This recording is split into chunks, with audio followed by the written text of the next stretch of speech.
Hello and welcome. In this tutorial, we will explore how to use the UI button component in Unity.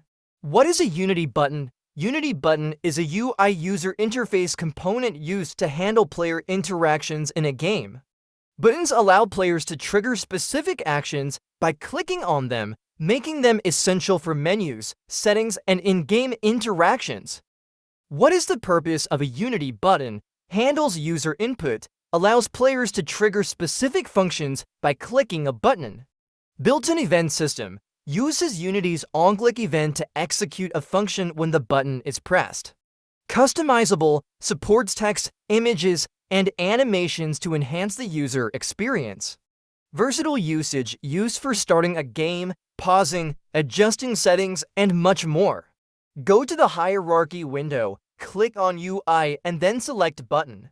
You will see a new button object appear in the scene and the canvas in the hierarchy. The button consists of two elements, the main button and a text element inside it. You can resize, move, and customize the button using the inspector panel. In this script, we declare a text mesh prui variable to display our message. Then we create a public function called showMessage, which changes the text when the button is clicked. ShowMessage function is a simple method that updates the text on the screen when the button is clicked. It accesses the text mesh prui component and changes its text to Hello World. Let's break down the key part of this script.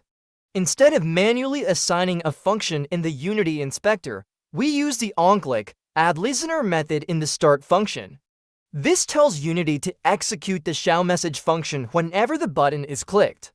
This approach is useful when you need to assign multiple functions at runtime or dynamically update button behavior based on game events. Now it's time to test. Click the play button in Unity. When you click on the UI button, it should dynamically change the text to Hello World. Thank you for watching. See you in the next video.